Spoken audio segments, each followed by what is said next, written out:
Alors, cette présentation, c'est une présentation que j'ai préparée pour la présenter dans ma paroisse. J'ai eu la chance quand même d'avoir un prêtre assez ouvert pour que je parle de la divine volonté. On m'a dit que j'avais une chance incroyable, apparemment. Il est ouvert, mais il n'est toujours pas dans la divine volonté. Et en fait, c'était après avoir reçu vraiment une inspiration, une vision d'une présentation que je faisais dans ma paroisse. C'était vraiment, j'ai compris que c'est le Seigneur qui voulait que je présente la divine volonté dans ma paroisse. Alors, je me suis dit, je vais attendre 20, 30 personnes, 40. Il y avait 8 personnes. Alors, on m'a quand même dit, c'est un pas qui a été fait. Et j'ai pas vraiment préparé autre chose pour les débutants, parce que j'étais quand même assez occupée avant ce pèlerinage. Et je m'étais dit, moi, je viens en vacances. Déjà, il y avait Ramon qui était là, le bavard, Françoise, la bavarde, qui était là, et le padré qui est assez bavard aussi. Je me suis dit, je n'arriverai pas à placer un mot. Manque de chance. Voilà, là, finalement, je vais devoir vous présenter cette petite présentation. Donc, je vais la revoir avec vous. Ça fait à peu près 1 an que je l'ai présentée. Je ne suis pas vraiment préparée. On la voit ensemble. Donc, juste pour savoir qui sont les nouveaux. Bon, il y en a qui sont les nouveaux perpétuels, là, mais c'est pas grave. Parce que ça aurait été bien de vous approcher peut-être un peu plus, les nouveaux, non? Non, c'est bon? D'accord. Alors, les nouveaux, est-ce que vous savez à peu près qui est Louisa? Est-ce que vous savez qu'il y a 36 tomes? Vous êtes vraiment... Vous partez de zéro, c'est ça? Oui. Bon, alors, le livre du ciel, c'est un livre qui a été transmis à la mystique Luisa Picaretta, donc là, vous devez la connaître un peu quand même, à la mystique catholique Luisa Picaretta, transmis par Jésus. Et on déroule ensemble. En fait, j'ai commencé à vous parler un peu, à vous témoigner comment j'en suis arrivée à me convertir, mais je ne vous ai pas dit exactement comment je suis arrivée dans la divine volonté. En fait, ça remonte à l'an 2000. J'ai eu le bol de l'an 2000. J'ai été malade, quand même assez malade. Les médecins étaient impuissants vis-à-vis ma maladie, impuissants pour trouver un diagnostic, impuissants pour trouver des solutions. Donc, j'ai dû m'occuper moi-même de ma santé. J'étais biologiste à ce moment-là. Et donc, j'avais quand même des notions. Et heureusement que Internet existait, parce que c'est en cherchant sur Internet que j'ai réussi à trouver des solutions. Et après cette expérience, je me suis dit, parce que en fait, j'étais en biologie, mais je me suis jamais sentie à ma place. Et par la suite, après plusieurs années, suite à cette expérience, je me suis dit, je dois me former en naturopathie. J'ai appris tellement de choses, je dois le communiquer au monde, aux personnes qui ont à peu près les mêmes problèmes de santé, parce que je voyais beaucoup de lacunes en médecine classique. Mais c'est là que j'ai réalisé que quand on suit la providence, c'est là qu'on est heureux, parce que vraiment, là, je me suis sentie à ma place comme étant naturopathe, et j'ai compris justement le doigt de Dieu dans tout ça, dans le fait que les médecins ne pouvaient rien faire et que moi, je n'avais pas le choix de m'en occuper. J'ai vraiment vu l'action de Dieu, et par la suite, quand j'ai pratiqué la naturopathie, là, je me suis vraiment sentie à ma place. Donc, ça a commencé comme ça. Je me suis dit, quand on fait la volonté de Dieu, c'est là qu'on est le plus heureux. Et beaucoup plus tard, là, je me suis vraiment convertie. J'avais la foi en Dieu, mais j'étais quand même assez indifférente à tout ça. Et bon, je ne reviendrai pas sur la conversion en tant que telle, mais plus après avoir cheminé de 3 ans dans la religion catholique, à un moment donné, je pense à la prière du Notre Père et je me dis, mais il n'y a pas quelque chose qui vous a un peu interpellé dans cette prière? Que la volonté soit Dieu sur la terre comme au ciel. Ben, je me suis dit, c'est pas possible, ça ne se fera jamais. Mais en même temps, je me suis dit, mais non, si Dieu, si Jésus nous a donné cette prière, c'est qu'il savait que ça allait se réaliser. Et peu de temps après, j'entends parler de la divine volonté. Et là, je me suis dit, ah voilà, c'est la réponse. Donc, j'ai commencé, et bien sûr, c'était un peu avec le Père Duthène, au début, que j'ai commencé à m'intéresser à la divine volonté.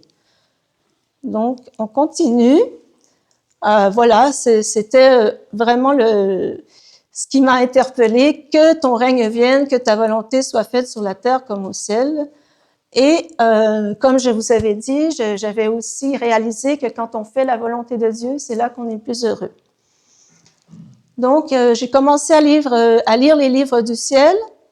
Et donc, le livre du ciel me révèle toutes les vérités sur le don de la divine volonté. Et le don de la divine volonté, en fait, c'est un grand cadeau que le Seigneur a réservé pour cette période de fin des temps difficiles.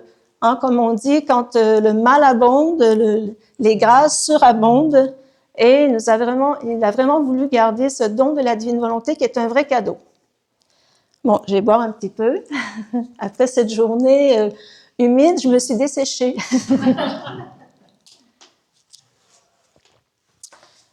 Donc, mais peut-être que justement, depuis hier, vous vous dites, mais là, la divine volonté, c'est quand même un peu curieux. Aujourd'hui, on s'est complètement trempé. Hier, on a attendu le bus 1 heure. Voilà, c'est ça la divine volonté. En fait, il y a des cadeaux immenses, mais là, vous avez, comme il y a aussi des plus avancés dans le groupe, ben, le Seigneur, il veut faire passer quelques épreuves. Il s'amuse un peu, le Seigneur, avec nous. Et il est prêt vraiment à nous donner des cadeaux, mais il veut qu'on grandisse, il veut qu'on se transforme. Mais c'est toujours avec lui qu'on doit se transformer.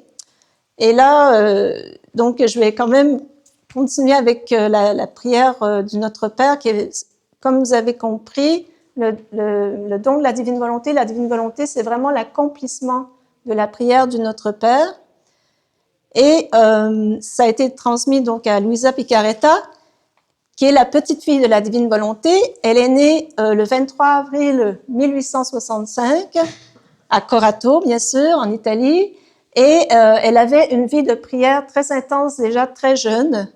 Elle a une très grande intimité avec le Seigneur. Et c'est ça aussi la divine volonté, c'est qu'on apprend à devenir très fusionnel avec le Seigneur. C'est sûr que c'est un cheminement encore là, ça se fait petit à petit, mais c'est aussi ce cadeau du don de la divine volonté, c'est qu'on devient très près du Seigneur.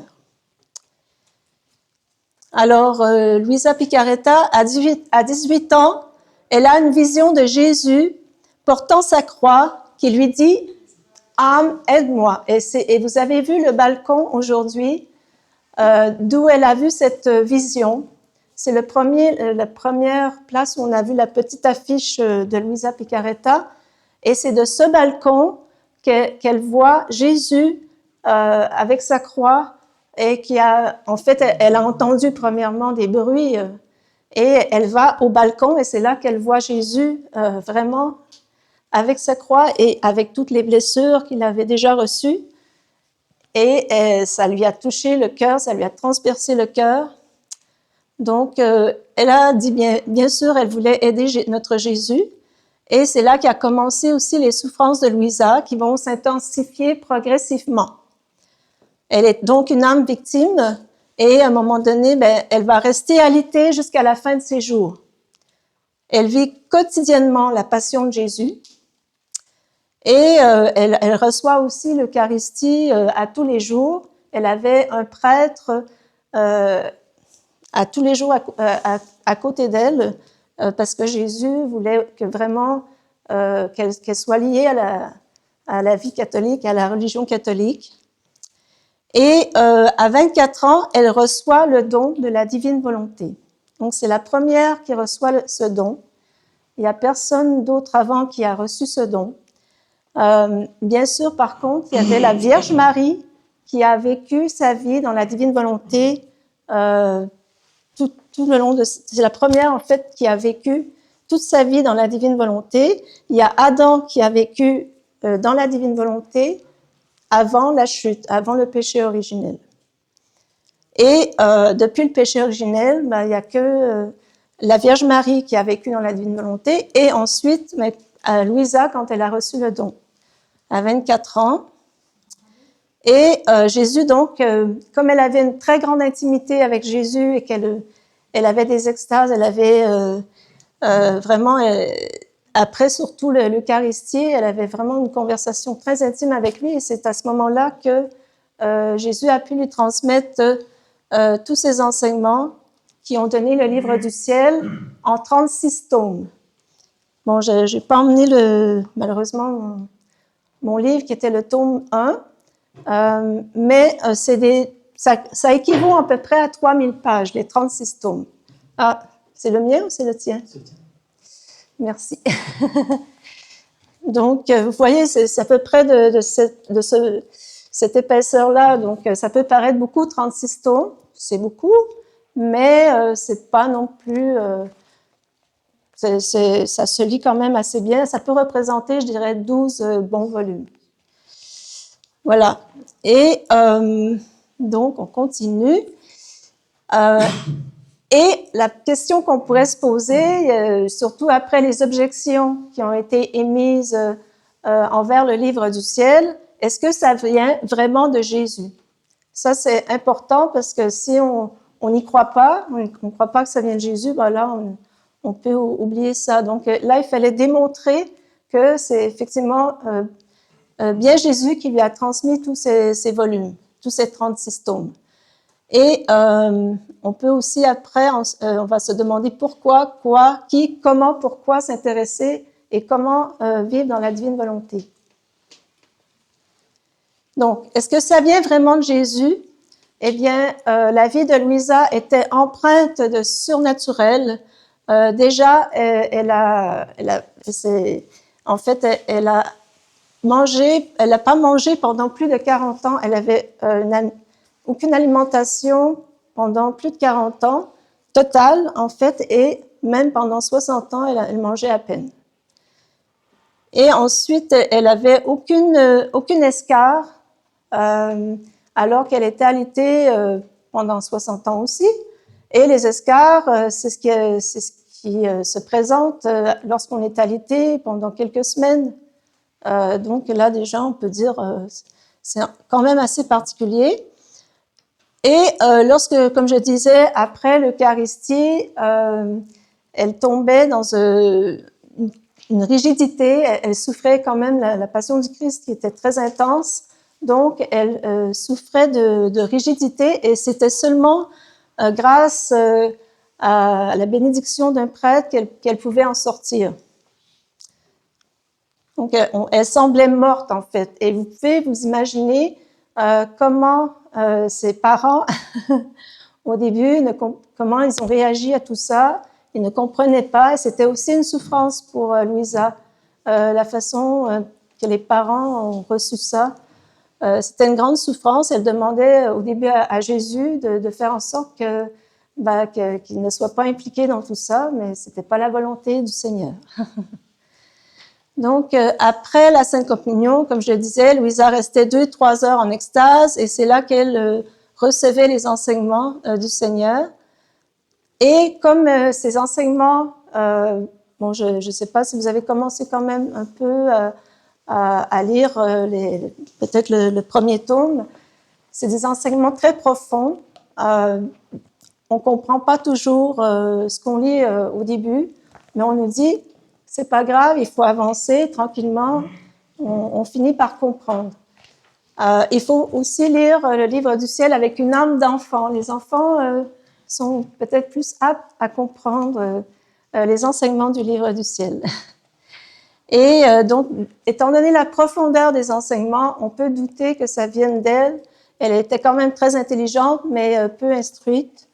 Mais c'est vraiment quelque chose de très, quand même, très poussé en théologie, donc on doute que ça vienne d'elle. Et donc, comme c'est vraiment de nature très surnaturelle qu'elle a vécu, vraiment une vie empreinte de surnaturel, on peut se dire, ben, peut-être soit que ça vient de Jésus, soit du malin. Mais encore là, on doute. En fait, c'est probablement peu probable que ça vienne du malin. En fait, nous, on croit que ça n'a aucun sens que ça vienne du malin étant donné toutes les vertus que Louisa manifestait, l'obéissance qui est une vertu qui se présente jamais chez le malin, parce qu'apparemment il peut quand même imiter l'humilité, mais une des vertus qu'il ne peut pas vraiment se présenter, c'est l'obéissance. Et Louisa, elle a toujours obéi à l'Église. Elle avait quand même une très grande humilité, une grande charité, et Louisa était assistée d'un prêtre à tous les jours. Il n'y a aucun qui a douté qu'elle pouvait être possédée du démon. Ensuite, les écrits ont reçu quand même un héliostat du pape Benoît XVI, en fait du cardinal Ratzinger, qui est devenu le pape Benoît XVI plus tard.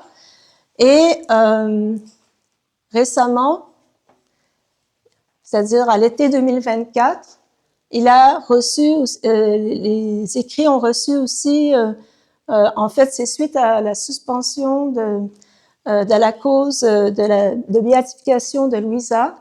Il y a eu des objections et on a examiné ces objections, mais elles n'ont pas été retenues. Et donc, le monseigneur Paolo Rizzi a émis un autre nihil obstat et la cause de béatification a pu être reprise. Alors, pourquoi s'y intéresser? Ces enseignements veulent nous préparer à l'ère nouvelle, la terre nouvelle et les cieux nouveaux. Je reviens vers Ésaïe 65. Ésaïe 65 nous dit, oui, voici, en fait, c'est Dieu qui parle, je vais créer un ciel nouveau et une terre nouvelle. On ne se souviendra plus du passé et ne reviendra plus à l'esprit. Soyez plutôt dans la joie, exultez sans fin pour ce que je crée, car je vais recréer Jérusalem pour qu'elle soit exultation et que son peuple devienne joie. J'exulterai en Jérusalem, je trouverai ma joie dans mon peuple. On n'y entendra plus de pleurs ni de cris. Là, plus de nourrissons emportés en quelques jours, ni d'hommes qui ne parviennent au bout de sa vieillesse. Le plus jeune mourra centenaire, ne pas atteindre 100 ans sera malédiction. Donc, on voit quand même que cette terre nouvelle, c'est vraiment sur la terre parce qu'on parle de mort. Parce qu'il y en a qui ont douté que c'était sur la terre.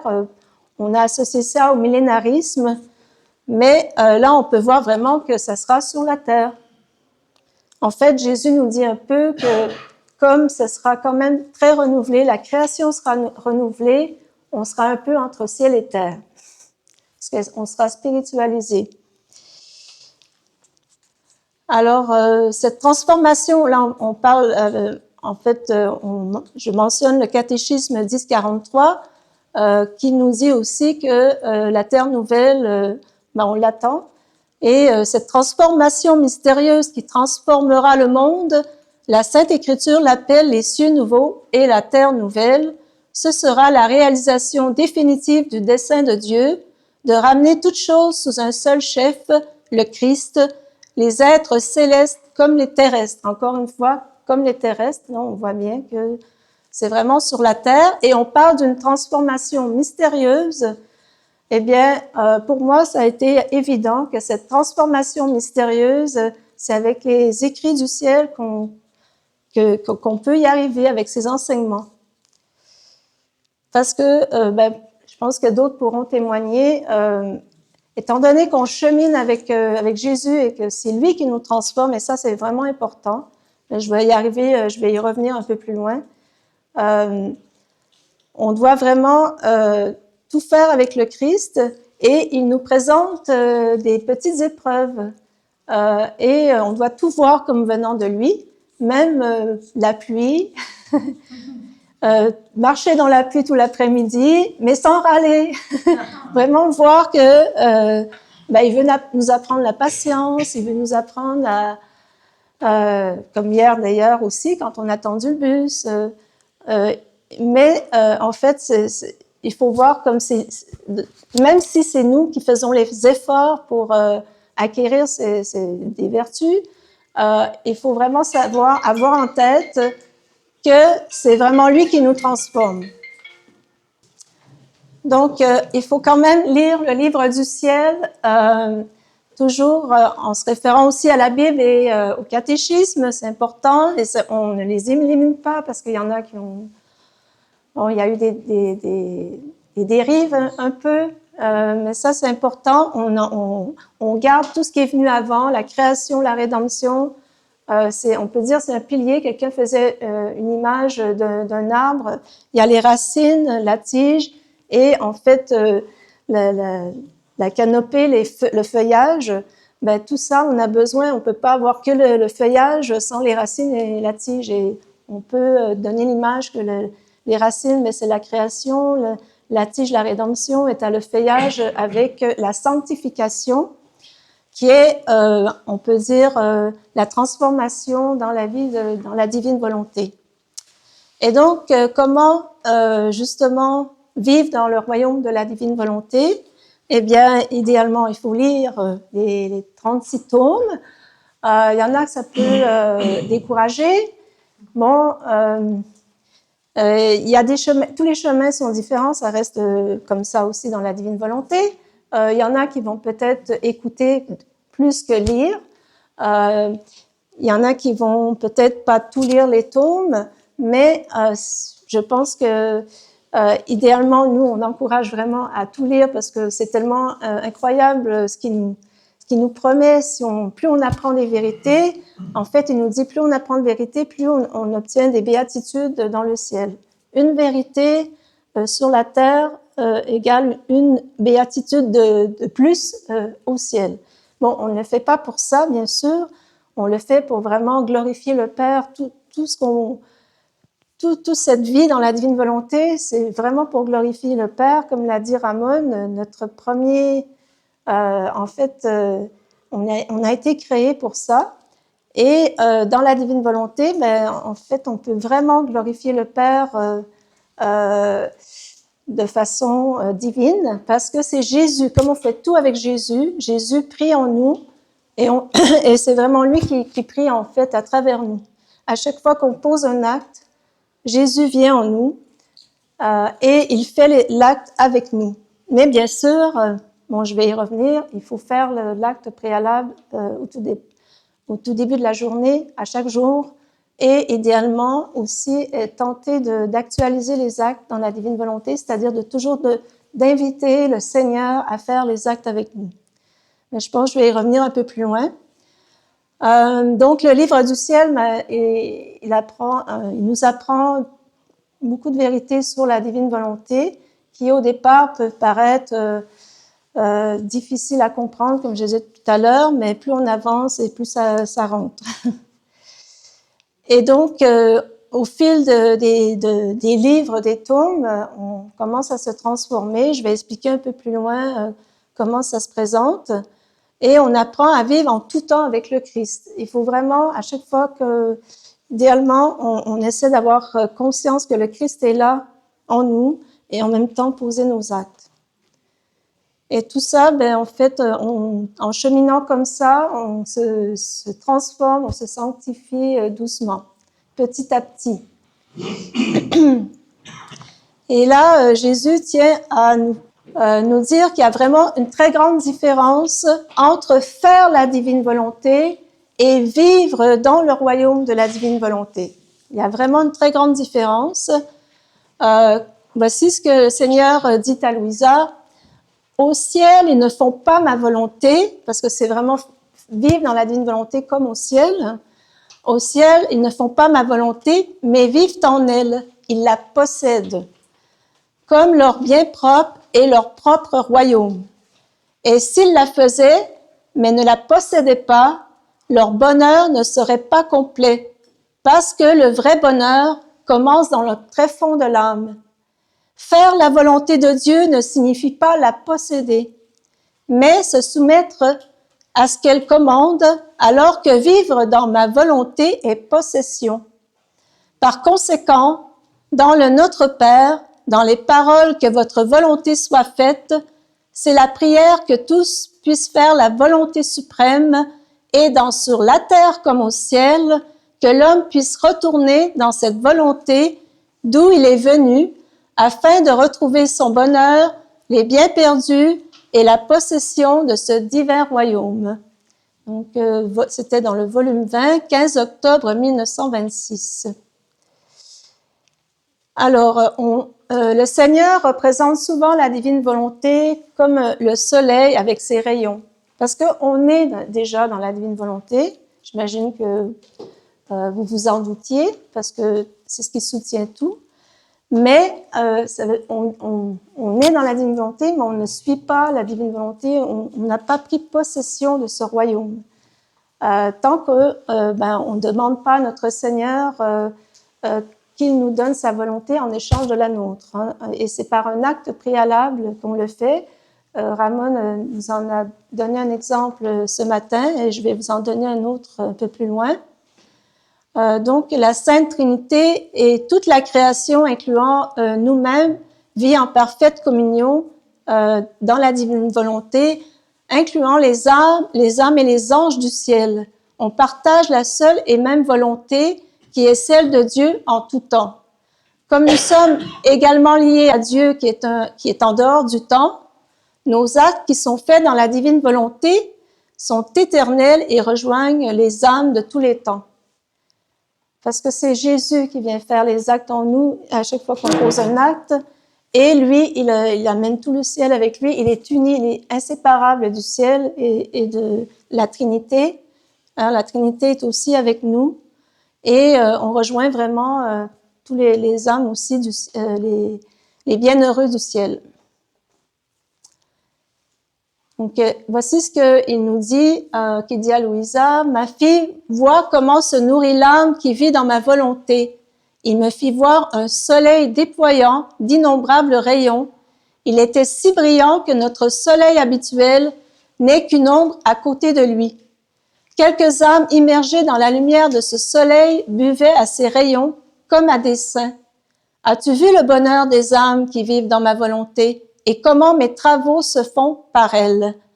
L'âme qui vit dans ma volonté se nourrit de lumière, c'est-à-dire de moi.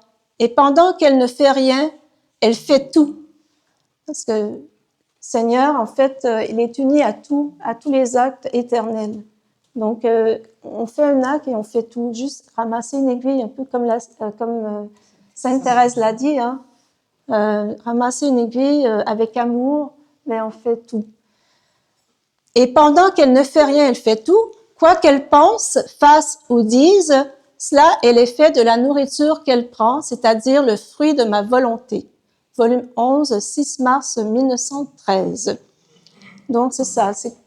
C'est ça qui est peut-être un peu difficile à comprendre, le fait que Dieu est dans l'éternité, nous, on est dans le temps, et que dans cette éternité, tout est lié. Les actes, les âmes, tout est lié. Donc, quand Jésus, lui, qui est lié à tout ça, vient faire un acte avec nous, il amène tout ça, tout ce qui est lié avec lui.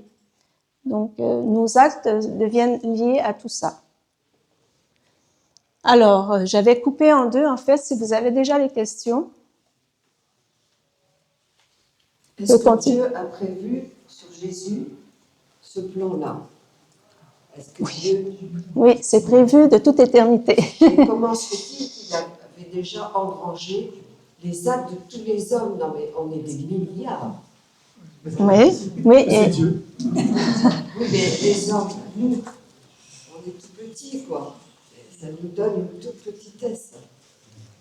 Oui, et qu'est-ce que je comprends pas votre point. C'est-à-dire que comme on est des milliards, quand on voit la foule, on est tout petit. Et moi, ça me fait penser une chose. j'avais vu un événement au Parc des Princes, c'était Jésus, comment il s'appelle, le créateur là, qui a fait une mise en scène. Robert Hossein. Ah oui, voilà. Robert Hossein. Et j'ai vu Jésus, et au bout, là, sur la grande, tout petit. Ça m'a fait dire, mais il est tout petit. Et nous, on se prend pour, voilà. Ouais. Et là, c'est l'inverse. C'est nous qu'il faut qu'on soit. Enfin, moi, la divine volonté, ça m'a apporté une espérance. Je me dis, mais Jésus a tout prévu déjà de nous, quoi, et de nos familles.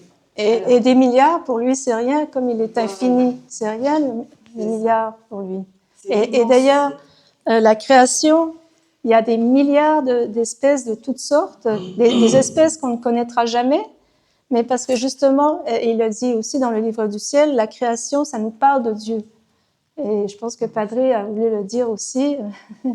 Et c'est justement toute cette multitude d'espèces qu'on ne connaîtra jamais. C'est vraiment, ça nous parle de Dieu, qu'il est infini. Et c'est ça. C'est aussi, il dit que il a mis tout son amour dans la création.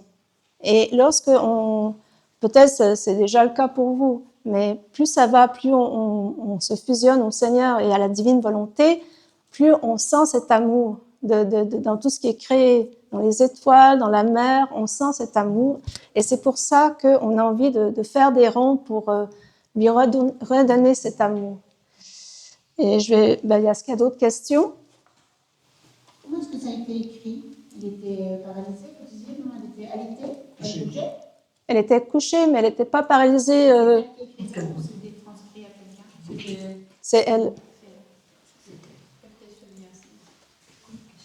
Oui, elle ne dormait pas beaucoup, je crois. Elle dormait que 2 heures par nuit. Elle n'était pas handicapée, si? Elle pouvait se lever. Elle ne pouvait pas se lever, mais je crois qu'elle faisait même des travaux de dentelle, voilà, de broderie. Et des médecins l'ont examinée ou pas? Oui. Elle n'avait aucune maladie. Et cette rigidité, c'était quoi? C'était spirituel, c'était vraiment voulu par le ciel. Je n'ai pas compris la dernière question. De quel ordre était cette rigidité? Ah là, bonne question. Oui, Elle était sortie de son corps, c'était son extase. Elle se plaignait beaucoup auprès de Jésus de cette rigidité, parce qu'à chaque fois, elle était obligée, et la famille était obligée de demander à un prêtre de venir. Oui. Et la réponse que lui a fait Jésus, c'est pour travailler ton immunité. Mais il faut distinguer la rigidité et puis le fait qu'elle était On n'est pas tous en même temps. Mais en fait, elle était dans de très grandes souffrances. C'est ce qui provoquait la rigidité. Elle vivait la passion de Jésus, mais vraiment très intensément. Et il voulait vraiment qu'elle soit à sa ressemblance, qu'elle vive ce qu'il a vécu.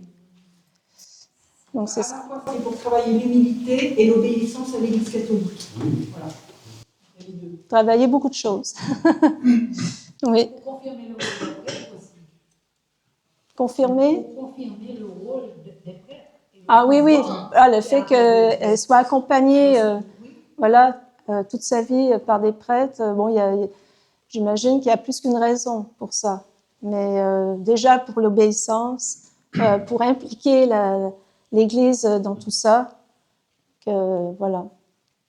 Et savoir, nous qui sommes des êtres imparfaits, comment peut-on savoir que l'on est dans la divine volonté?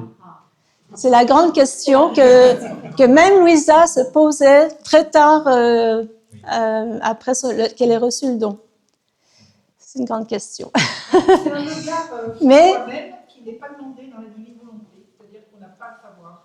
en fait, à un moment donné, il y a Saint François de Paul qui vient la voir et elle s'inquiète justement, est-ce que je fais tout ça dans la divine volonté? Est-ce que je suis encore dans la divine volonté? Et parce que je pense que je me souviens pas de ce qu'elle avait fait, mais elle se demandait si c'était vraiment la volonté du Seigneur. Et il lui répond, si on te demande soit de le faire ou de pas le faire et que tu vas suivre ce qu'on va te demander, ce que le Seigneur va te demander, ça veut dire que tu es dans la divine volonté. Et elle dit après, eh bien, Oui, je pense que si on m'avait dit que je devais faire telle chose, je le ferais même au prix de ma vie. Donc, c'est là qu'elle a compris qu'elle était vraiment dans la divine volonté. Elle ne voulait plus en sortir, elle avait toujours la crainte d'en sortir. Donc déjà, ça aussi, ça nous dit qu'elle est vraiment dans la divine volonté. Et c'est vrai, plus on avance, plus on craint d'en sortir. Parce qu'on voit les bienfaits. On voit les bienfaits, c'est... Je discutais avec Philippe justement des grâces qu'on reçoit dans la divine volonté parce que, en fait, c'est comme un contrat, le don de la divine volonté.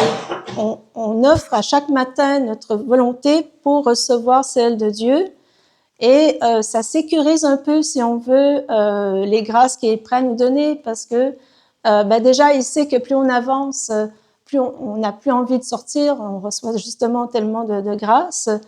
Bien sûr, c'est un contrat, mais qui peut quand même, on peut annuler le contrat, mais on n'a vraiment plus envie de le faire, plus on avance dans la divine volonté. On reçoit tellement de bienfaits, des grâces, on voit on se transforme quand même assez vite. Je pense qu'il y a des témoignages de personnes qui ont vu l'avant et l'après. Moi, je me suis convertie peu de temps avant, donc j'ai peut-être pas vu aussi bien que certaines personnes les changements. Tu voulais dire quelque chose, Gilles? Oui, je pense que c'est parce que ça demande aussi un acte de foi. Ça, c'est certain. Oui. Si je peux me permettre de rajouter ce que dit Chantal, il y a aussi le fait que le Seigneur insiste énormément dans la divine volonté de bien se connaître. J'insiste, je crois que je vous en ai parlé un petit peu. Bien se connaître, pourquoi? Parce que quand on se connaît bien, on se connaît ses capacités humaines, ses limites aussi. Et dans notre relation au Seigneur. Et ce qui est étonnant dans la divine volonté, c'est que petit à petit, de manière très, très insensible, très, très douce, parce que le Seigneur est très délicat, tous les combats, beaucoup de combats que vous meniez contre vous-même, par exemple, contre soi-même, contre moi-même dans le péché, par exemple, sont, à partir du moment où vous avez donné l'intention, la ferme intention de vivre dans la divine volonté, vont disparaître d'eux-mêmes. C'est-à-dire que vous allez constater vraiment des contrastes intérieurs. Ce sont des contrastes qu'on lit dans la foi, bien entendu, et que même des frères et des sœurs, des conjoints ne vont pas voir, vont toujours vous dire que vous êtes le même, alors que vous savez pertinemment bien qu'il y a des changements intérieurs très puissants, très forts qui sont faits, dont vous étiez totalement incapable. La preuve, c'est que pendant toute votre vie, même en tant que chrétien, en tant que bon chrétien, vous êtes battu contre ça. Et il y a des transformations. Et alors, ça c'est une chose, c'est-à-dire qu'il y a des transformations intérieures dont vous êtes, vous, le premier spectateur. C'est pas vous l'auteur, vous êtes le spectateur. Ensuite, il y a d'autres critères, il y en a plusieurs. Il va vous détacher petit à petit des centres d'intérêt que vous aviez. Ça, c'est très net. C'est-à-dire que tous les hobbies, toutes les passions que vous aviez auparavant, le Seigneur, c'est pas vous qui vous en détachez, il vous détache de ces intérêts. Je vais vous donner un exemple. Moi, j'étais passionné par le théâtre, le cinéma et bien d'autres choses. Je n'ai plus aucun intérêt à aller au théâtre, au cinéma, etc. Parce que le Seigneur, il y a un moment, je me disais, je regardais un film à la télévision, mais je disais, Seigneur, est-ce que tu as envie de regarder ce film? Et évidemment, le Seigneur me disait non. Parce que pourquoi? Alors, la relation dans la divine volonté, c'est une relation intime, très jalouse, qui fait que si je regarde un film, les émotions humaines vont reprendre le dessus, je vais me détacher de mon Seigneur. Vous voyez un petit peu la possibilité. Et petit à petit, je ne regarde plus. Alors je vais même aller plus loin, je regardais avant la divine volonté la série Chosen, qui est remarquablement en fait, que vous connaissez tous. D'accord? Je ne la regarde plus parce que ce que je vis dans la divine volonté est beaucoup supérieur à ce qu'il me donne de vivre. Je n'ai plus besoin de la regarder. Vous voyez? C'est pour donner un. Mais pour d'autres, ça va être autre chose. Mais toutes les passions, alors c'est ce que j'appelle au départ une petite dépression dans la divine volonté, c'est-à-dire on dit qu'est-ce qui se passe? Tout ce que je n'aimais vraiment intimement, précieusement, fait que ça disparaît. Mais ça, c'est le Seigneur qui vous détache pour être constamment avec lui, pour vivre de sa volonté. Alors ça, c'est un deuxième critère. C'est pour ça qu'il faut bien se connaître, pour savoir ce qu'on aime, ce qu'on n'aime pas, ce qu'on peut faire, ce qu'on ne peut pas faire, pour voir les transformations. Et c'est pour ça que je vous l'ai dit hier, que la phrase pour moi qui résonne le plus, c'est plus moi qui vis, c'est Christ qui vit en moi. Ça devient quelque chose. C'est du premier degré. Et il va aussi, j'ose le dire, transformer vos humeurs, votre caractère, on ne reste pas le même, et y compris certains de vos défauts. Je le dis parce qu'il y a une sœur qui l'a remarqué ici, en regardant mes premières vidéos, mes premiers cénacles, elle m'a défini comme étant un peu rentre-dedans et très rapide, etc. Elle a vu une évolution, mais moi je la sens pertinemment. Je sais où le Seigneur m'amène, il m'amène et me conduit. Ça, ce sont des transformations intérieures aussi. Donc il y a ça, je crois que c'est le premier critère. Et après, vous avez aussi, une chose dont je n'avais pas conscience auparavant, c'est la permanence de votre Seigneur. Je vis dans le Seigneur en permanence. Avant, dans ma vie de chrétien, je gérais ma vie de chrétien, c'est-à-dire que j'allais au laude, et entre les laudes et l'Eucharistie du matin, je gérais ma vie. C'était moi le maître de ma vie, vous comprenez? Donc je décrochais, je restais avec le Seigneur, mais je reprenais ma vie, vous voyez, ce que j'allais dire humaine. Or, aujourd'hui, c'est je vais au laude et après les laudes, je reste avec le Seigneur, je vais à l'Eucharistie, je suis encore avec le Seigneur, je sors de l'Eucharistie, je suis au repas avec la famille, je suis encore avec le Seigneur. Constamment, je me couche, je suis avec le Seigneur, quand je m'endors, le Seigneur est en permanence avec moi. On vit par anticipation, comme disait Chantal, la vie des bienheureux sur terre. Il y a quand même des critères qui vous permettent de déceler ces transformations, qui a une transformation dont vous n'êtes pas maître. Donc vous n'êtes pas maître. Amen. Voilà, c'est quelques secondes. Une autre question, oui? Oui, je voulais demander, moi, en quoi est-ce que c'est spécifique à la divine volonté? Parce que ce que tu décris, c'est l'évolution de la vie chrétienne, quoi, normal, j'allais dire. En quoi est-ce que tu peux dire que c'est la divine volonté qui t'a fait tout ça?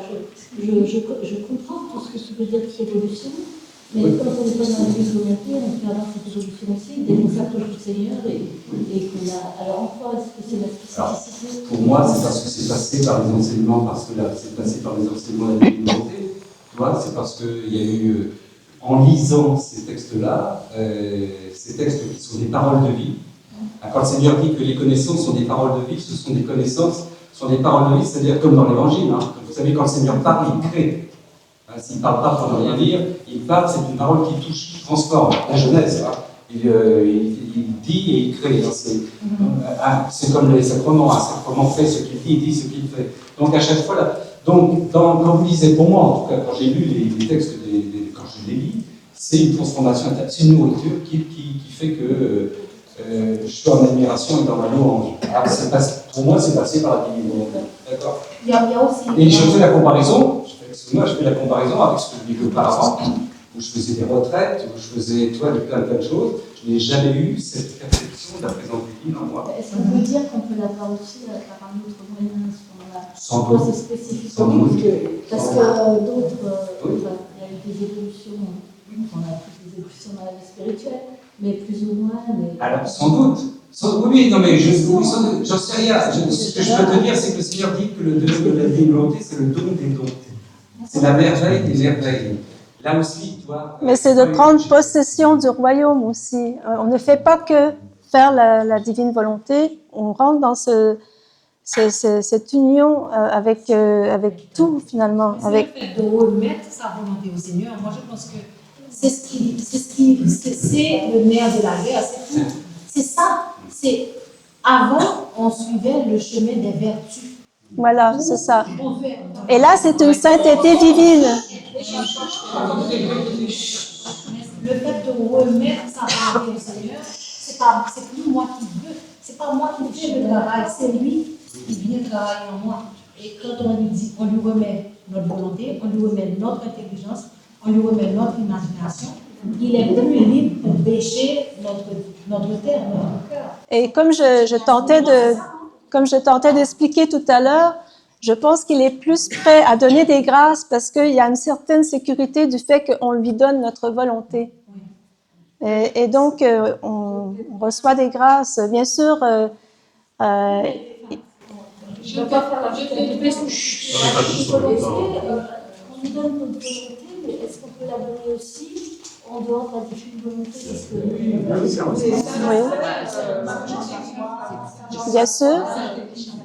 bien sûr, mais ça revient un peu au même, je pense. Ça revient au même. Oui. En fait, il y a une grosse différence aussi, c'est que la présence, et là je vais y revenir aussi un peu plus loin, la présence du Christ n'est plus mystique, elle est réelle à l'intérieur de nous. Ça, c'est une grande différence, ce qui fait que on reçoit la Sainte Trinité. Et même Sainte Thérèse d'Avila, si je ne me trompe, elle disait qu'après le mariage mystique, on n'était pas encore avec la Sainte Trinité. On était avec Jésus, on se mariait avec Jésus, mais alors que là, c'est vraiment la Sainte Trinité qui vient vivre en nous. Il y a aussi le fait que c'est l'avènement du troisième fiat. Et donc, on entre dans une ère nouvelle que le Seigneur a renouvelé tous les 2000 ans, il a renouvelé le monde. Il faut que ce Voilà. soit Et c'est quelque chose qui non, c'est justement parce qu'on entre dans le troisième fiat que c'est accessible à tous maintenant. Ce n'est pas avant. Je voudrais bien expliquer comme on l'a Pardon. dit, parce que Jésus parle de la nouvelle sainteté et de l'ancienne, et quand je parlais d'un exemple, l'humilité, on veut acquérir l'humilité, on combat notre orgueil, on s'en veut, enfin, on se bat contre ça. Alors que quand vous fusionnez avec Jésus, on fusionne, viens dans mes mains pour que tu puisses agir par les mains, viens dans mes pieds pour que tu puisses aller. Eh bien, Jésus est en nous, et Jésus, lui, il ne recherche pas l'humilité parce qu'il est l'humilité.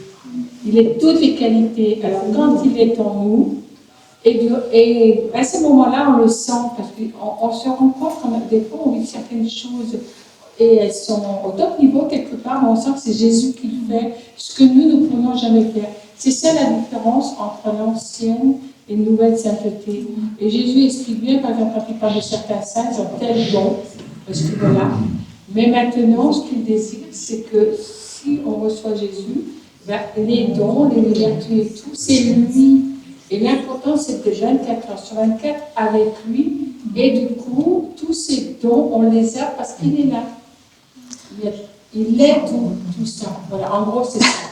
Je complète en disant, Saint Paul, par exemple, tu sais qu'il disait, je fais le bien, je fais le mal que je ne souhaite pas faire, et je ne fais pas le bien que je dois faire. Dans les saints, tu as des saints, Jésus dans ça, ce sont les vertus. La volonté humaine qui cherche à être sainte, d'accord? Ça reste une volonté humaine, d'accord? La différence, c'est que lui, si tu t'abandonnes, après, c'est moi qui vais le faire à ta place. Et c'est la grosse différence, elle est là.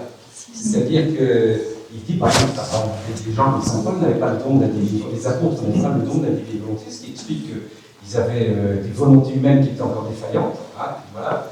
Mais là, c'est une volonté où je remets complètement, totalement ma volonté dans la volonté du Père. C'est vraiment Jésus qui agit en moi, qui vit en moi. Et donc, ça devient sa volonté. Et c'est la raison pour laquelle aussi il dit que la sainteté, la nouvelle sainteté, dépasse les vertus, parce que les vertus sont encore des efforts, des capacités humaines vers lesquelles on tend. Alors que là, lui vient prendre toute la place. C'est-à-dire que j'ai une rémission totale, une obéissance totale à ce que le Seigneur me demande de vivre au jour le jour. Il y avait une question ici, oui? Oui. Question? Charles de Foucault disait pas autre chose. Il disait, je m'abandonne à toi. Effectivement, il y a beaucoup de paroles des saints qui nous ramènent souvent, on a l'impression, effectivement, qu'ils nous parlent de la divine volonté. Mais une grande différence, c'est que là, c'est continuel.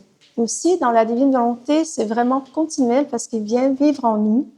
Et la continuité est quelque chose d'hyper important pour le Seigneur. Si on s'arrête un instant, on n'est plus dans la divine volonté, on est éjecté, si on peut dire. Parce que c'est vraiment un mouvement continuel, la divine volonté. Donc, c'est quelque chose de réel, c'est une réalité. C'est pas que spirituel, c'est vraiment une réalité. Et au début, on appelle ça aussi une martyre de l'attention, parce qu'au début, ça demande quand même un effort. Attendez, Oui. on ne vous entend pas si vous parlez de quoi. Mais ça, je vais y revenir, on va continuer. Je vais juste rajouter que, parce que tout à l'heure, on disait, est-ce que si sans lire les livres du ciel, si on fait juste donner notre volonté, est-ce qu'on peut y vivre finalement? Eh bien, certaines personnes pensent que Sainte Faustine ou Padre Pio vivaient dans la divine volonté, même s'ils n'ont pas connu le livre du ciel. Ben, en fait, on pense que Padre Pio a fait les 24 heures de la Passion. Et il y a Mère Gabrielle Marie, qui est une grande missionnaire de la divine volonté, qui, elle, aurait eu en fait, une personne un peu mystique lui aurait dit qu'elle a vu Sainte Faustine et Carlos Acutis dans le 8e chœur des enfants de la divine volonté. Donc, par leurs écrits, comme même Maximilien Kolb, on a vraiment cette impression, effectivement, qu'il vivait dans la divine volonté. Voilà. Et comme l'explique le Père Yann aussi, c'est plus que les écrits, c'est le fait que les portes ont été ouvertes en 1889. Aussi, exactement. Qui ont fait que tous les saints après ont pu rentrer. Voilà, c'est ça. En fait, c'est de vivre dans le cœur le Sacré-Cœur de Jésus. On a accès à sa divinité à ce moment-là. Donc, si quelqu'un a une dévotion au Sacré-Cœur de Jésus, probablement qu'il n'est pas loin d'y vivre dans la divine volonté. Et le Seigneur le dit, son Sacré-Cœur, c'est un tremplin pour sa divinité. Alors, qui peut entrer et vivre dans le royaume du divin fiat? On en parlait un peu. Alors, tout le monde qui le désire sincèrement, profondément, fermement, et qui sont bien disposés. Bon, j'ai parlé des dispositions au dernier cénacle. Si vous voulez, vous pouvez aller voir ce cénacle. J'y reviendrai pas parce que c'était assez long. Mais et là, c'est déjà, on est engagé déjà dans une bonne discussion. Les dispositions, bon, déjà, c'est l'amour du Christ. Sans l'amour du Christ, c'est difficile d'aller beaucoup plus loin là-dedans, parce qu'il vient vivre en nous. Hein, si on ne l'aime pas. Et de désirer fermement, en fait, c'est au fur et à mesure aussi, ça grandit petit à petit, bien sûr. Plus on avance, comme j'ai dit tout à l'heure, plus on a envie d'y vivre, plus on découvre les vérités. Il y a tellement de belles choses qu'on apprend, on est tous éberlués, plus on avance dans les tomes de la divine volonté, du livre du ciel. C'est un don gratuit, donc vraiment tout le monde peut demander le don de la divine volonté, même si on n'est pas en état de grâce. Lui, il va s'arranger plus tard pour que vous le soyez si il voit que votre désir est vraiment ferme de vivre dans la divine volonté. Et bien sûr, le Seigneur dit à plusieurs reprises, c'est le don le plus prodigieux qu'on peut demander, qu'on peut avoir. Alors, ça implique de tout faire avec le Seigneur, comme Ramon en a parlé tout à l'heure. Et comme je viens de dire, bon, éventuellement, il faut quand même être en état de grâce parce qu'il ne peut pas cohabiter avec le péché, bien sûr. Et c'est commencer sa journée avec un acte préalable. Et tout à l'heure, pas tout à l'heure, mais ce matin, Ramon en a donné des exemples et je vais en donner un peu plus loin. C'est tout faire avec Jésus. Donc, à chaque acte qu'on pose, comme j'ai dit tout à l'heure, Jésus vient le faire avec nous et il amène tout le ciel, la Sainte Trinité avec lui. Donc, en principe, quand on fait un acte dans la divine volonté, et comme c'est continuel, parce que même si on ne pense pas toujours à l'inviter, lui, en fait, il s'arrange pour le faire quand même. Si on ne sort pas de la divine volonté, et la façon de sortir de la divine volonté, c'est le péché. Hein? Si on pêche, mais là, on sort de la divine volonté, on peut y revenir en allant se confesser. Et donc, comme il est continuellement avec nous, 24 heures sur 24, c'est comme si on faisait l'adoration 24 heures sur 24. Il est avec nous 24 heures sur 24. Vous savez que l'adoration, ça a quand même un effet sur nous. Alors, imaginez continuellement en adoration l'effet que ça peut apporter. Donc, c'est de se laisser, de tout faire avec Jésus, manger, marcher, même penser. Hein. Vous pouvez penser avec Jésus, écouter, faire la vaisselle, prier, vouloir plaire à Jésus et éviter de pécher, bien sûr. Même si on a dit tout à l'heure que les vertus, on tente pas nécessairement d'acquérir par nous-mêmes les vertus, mais il faut éviter de pécher. Et c'est en fait la transformation, c'est qu'il faut rester attentif aux signes du Seigneur. Et si on voit qu'on a une certaine tendance pour un certain péché, ben c'est de demander au Seigneur qu'il vienne transformer ça. Il faut rien faire par nous-mêmes, il faut tout laisser au Seigneur. Pourquoi? Parce que quand on tente de le faire par nous-mêmes, et d'ailleurs dans le New Age, c'est beaucoup ça, hein, on tente de se transformer par nous-mêmes, se centrer sur soi. Mais qu'est-ce qui arrive? Ben, c'est l'ego qui grandit. Et dans la divine volonté, ça c'est important, c'est l'inverse. Plus on avance, plus on devient très petit. Et c'est vraiment l'anéantissement, quoi. Donc, et plus on avance, plus on devient dans l'humilité, on acquiert l'humilité du Seigneur.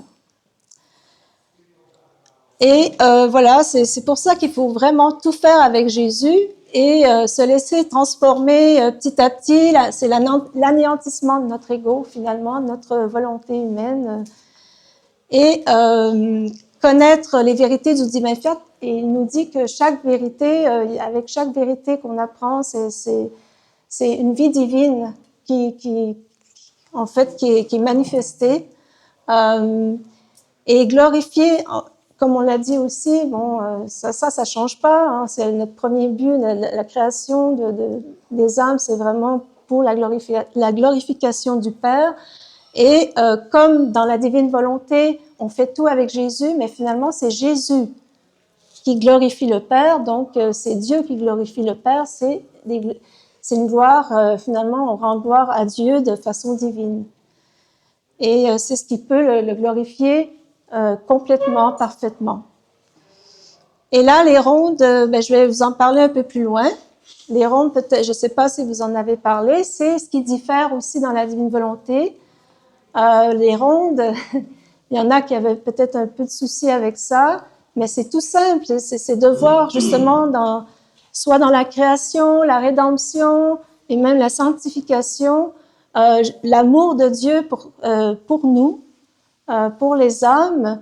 Dans la création, tout ce qu'il a fait, ça c'est quand même assez facile. On marche dans la forêt, on voit toutes les belles fleurs, les beaux arbres et tout ça, et on a envie de lui dire, Seigneur, je mets des je t'aime dans ces belles fleurs et je te les retourne, Seigneur.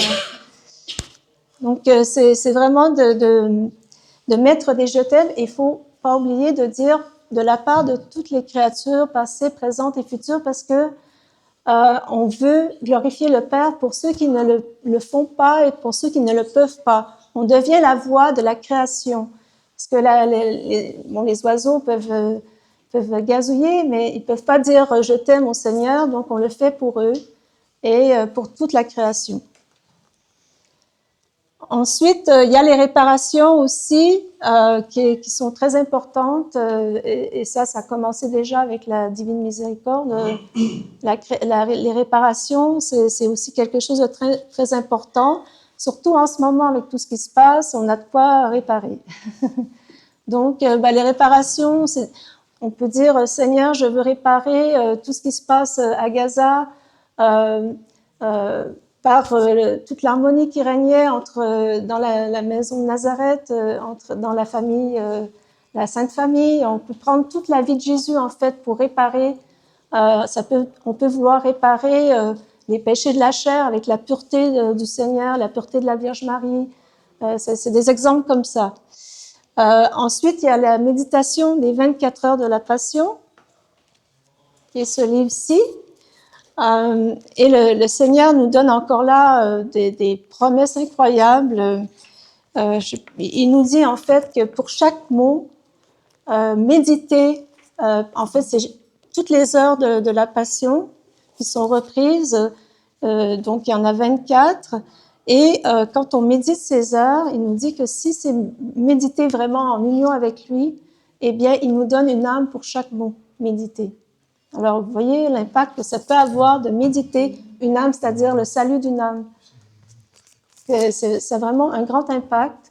Et c'est quand même une bonne chose de le faire à tous les jours, étant donné tout ce que ça peut apporter. Alors, comme je disais, c'est de tout faire avec Jésus. La vaisselle, ce n'est plus une tâche, une corvée désagréable, ça devient une corvée, on le fait dans la joie, parce que le Seigneur est avec nous. Moi, c'est vraiment, ça ne me dérange plus du tout de faire la vaisselle depuis ce temps-là. Donc, on peut continuer. Là, c'est un exemple. On peut faire les tâches ménagères aussi avec la Vierge Marie, parce qu'elle est dans la divine volonté. Oui, mais en fait, la Vierge Marie, Tu peux le faire avec la Vierge Marie, c'est pareil. j'ai aussi, la Vierge Marie, elle est présente en fait avec Jésus. Hein. On l'a dit, Jésus amène tout le ciel et la Vierge Marie, elle est là. On peut aussi le faire avec la Vierge Marie, effectivement. Et la Vierge Marie, de toute façon, c'est elle qui fait naître Jésus en nous. Hein.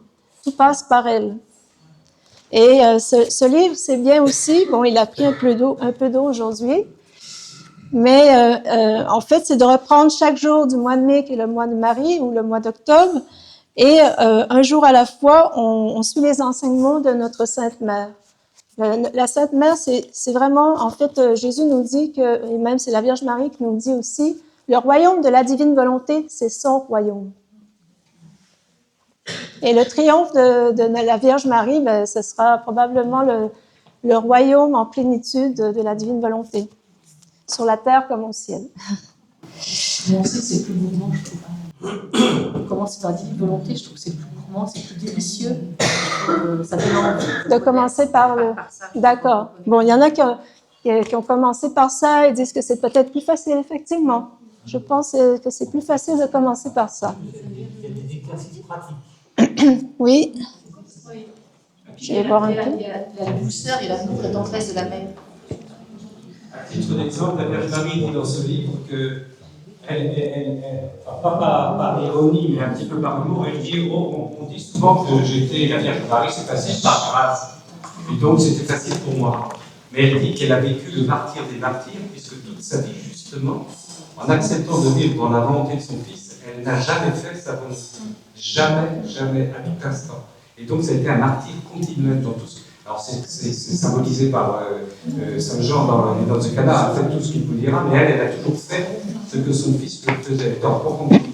Elle s'est complètement défaite, on dit qu'elle a amené, elle a offert sa volonté humaine au pied du trône de la Trinité, et qu'elle était donc en communion avec son Fils, en martyr continuel, en faisant la volonté du Fils. Oui, voilà, comme la Vierge Marie, c'est la première à avoir vécu toute sa vie dans la divine volonté, parce qu'il y a eu Adam avant elle, mais il n'a pas vécu toute sa vie dans la divine volonté, après le péché originel. C'est elle la mieux placée pour nous montrer comment vivre dans la divine volonté. Et il y a Louisa aussi, bien sûr, qui est notre deuxième maman du ciel. Alors, voici un exemple d'acte préalable. Très sainte Trinité, je dissous mon rien dans votre tout, avec Marie.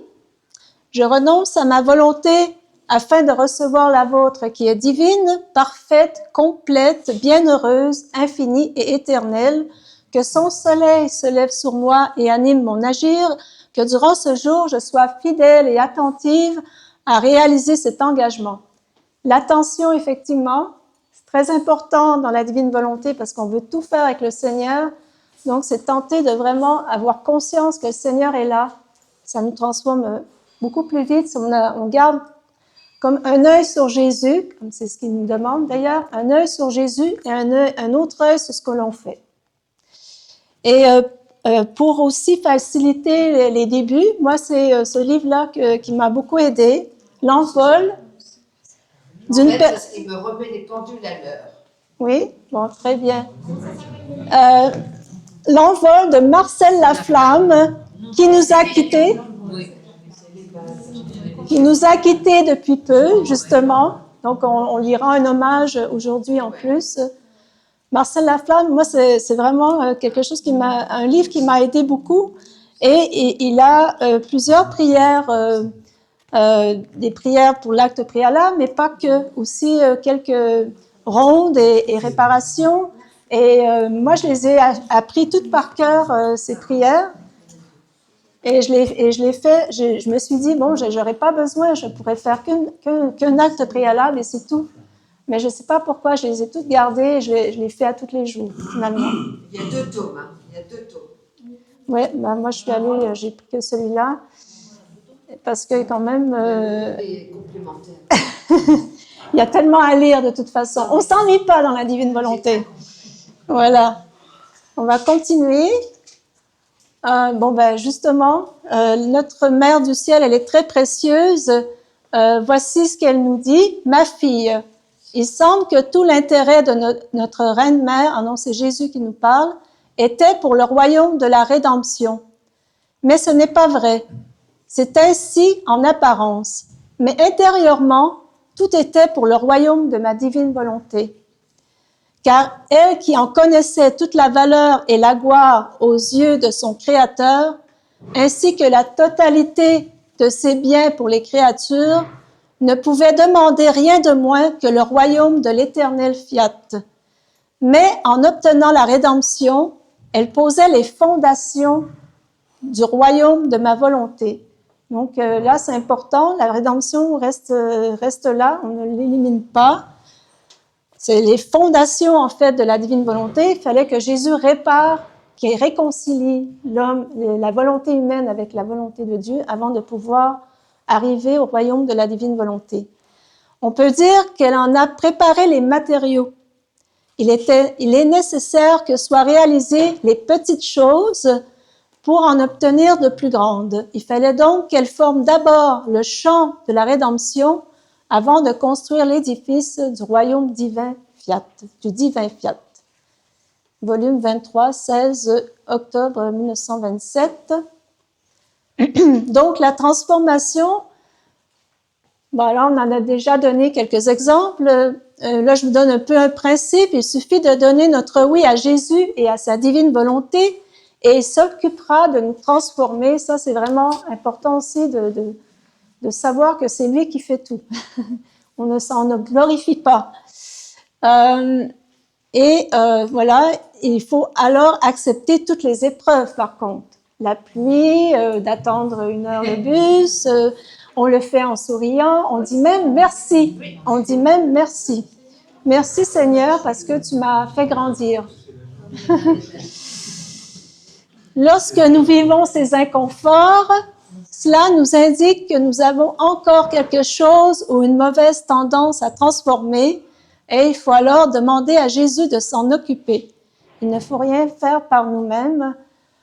Et ça peut être justement les petites mauvaises tendances au péché, la colère par exemple. Si on voit que peut-être qu'on ne flanche pas, mais on est comme ça là. Peut-être qu'il faut encore transformer quelque chose et on peut l'offrir tout de suite à Jésus. Jésus, viens m'enlever cette tendance à la colère. Et apparemment, certains disent que si on a vraiment une bonne foi, c'est fait. On lui demande et c'est fait. Comment dire merci dans la souffrance? Ah oui, ça là, c'est... oui, ça vient. Même Louisa, c'est elle qui demandait la souffrance à un moment donné. Elle a compris la valeur de la souffrance et c'est elle qui, quand elle ne souffrait pas, elle s'en inquiétait.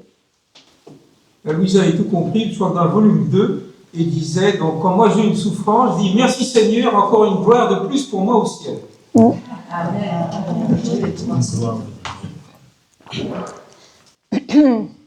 Donc, cette transformation est nécessaire afin qu'il vienne vivre en nous, pour que vraiment sa vie réelle soit en nous. Il ne peut pas cohabiter avec le péché. Voilà, et c'est comme ça que aussi la paix va s'installer entre nous. Si c'est vraiment Jésus qui vit en nous, on ne sera que des Jésus différents. On ne sera pas les mêmes Jésus, parce que bon, il y en a qui s'inquiètent qu'on ne soit que des Jésus, mais on aura notre personnalité, on gardera notre personnalité quand même. Voilà, c'est une fusion unique. On garde cette unicité. Une fusion, on peut dire qu'on sera des petits univers uniques. Voilà les multivers. Alors, comme je disais, c'est une vie véritable, réelle et non mystique de Jésus en nous. Bien sûr, c'est petit à petit, c'est pas on donne notre volonté, c'est fait. Non, là, ça se fait vraiment, c'est un cheminement de toute une vie quand même. Hein. Et ça revient à la phrase de Saint Paul, ce n'est plus moi qui vis, c'est le Christ qui vit en moi. Mais pour Saint Paul, ce n'était pas encore tout à fait complet parce qu'il n'était pas dans la divine volonté, il ne vivait pas dans la divine volonté, c'était pas continuel. Mais il y était très très proche. Et il y a aussi Saint Joseph qui vivait dans les reflets de la divine volonté, comme la Vierge Marie et Jésus était dans la divine volonté, il était dans les reflets et selon Mère Gabrielle Marie, pour elle, il a reçu le don. Point d'interrogation. Alors, voici ce que le Seigneur nous dit ou plutôt c'est Louisa, je pense, qui parle, mon amour, comment est-ce possible que tu vives réellement dans l'âme qui vit dans ta volonté? Alors, il lui répond, il poursuit, ma fille, est-ce que je ne vis pas réellement dans l'hostie? D'où on dit on devient des hosties vivantes. Parce que ça n'applique pas tout le temps. Pardon? Des fois, ça bug justement quand des personnes qui ne sont pas dans la divine volonté, ça fait partie des critiques que l'on dit en disant oui, ceux qui sont dans la divine volonté disent que ce sont des hosties vivantes, c'est ça que ça fait des grosses histoires. Mais ils ont juste à venir nous rejoindre. Bah, dis, oui, voilà. On est fous, quoi, qu'on est un peu timbré, c'est ce que j'entends. Non, mais c'est communique. Ben, on l'a dit, hein, c'est une question de foi aussi, mais comme c'est vraiment avec les fruits aussi que, comme on l'a dit, c'est une transformation. On a l'impression qu'on avance quand même plus vite, mais on avance, en avançant, on devient plus petit, comme je l'ai dit. Ça, c'est important. Hein, il n'y a pas de gloriole. Et il y a plein de commentaires comme ça, effectivement, mais c'est un peu de la jalousie à quelque part. Parce qu'il y en a qui vont dire on est des hosties vivantes, il y en a qui vont dire en fait qu'ils allaient se passer de l'hostie. C'est pour ça qu'il y a eu des... Ah oui, mais ça aussi, on l'a dit, il y a eu des dérives, malheureusement. Ça, il y en a eu pour plein de choses, des dérives. Oui, là, non. Il faut que ce soit encadré par qu'il y ait des prêtres qui encadrent les Oui, cénacles. effectivement, on est content d'avoir notre padré, d'ailleurs, avec nous. Mais c'est ça, non, et il le dit quand même clairement, le Seigneur, on aura toujours les sacrements, même quand le royaume de la divine volonté sera là en plénitude, on aura toujours les sacrements. Mais il dit aussi qu'au lieu de guérir les personnes qui reçoivent l'Eucharistie, eh bien, c'est pour nous maintenir et même c'est pour nous rendre encore plus, plus lumineux. Voilà, on va dire ça comme ça. C'est pour nous rendre encore plus lumineux, ça ne sera pas plus pour nous guérir parce qu'on sera déjà guéri de tous nos maux, en tout cas de toutes nos passions. Et là, ça sera en fait l'Eucharistie avec une vraie efficacité. Alors que là, il y a des gens qui communient à toutes les semaines, peut-être même plus, et on ne voit pas nécessairement des changements parce que le cœur est trop fermé. Et peut-être pour d'autres raisons, mais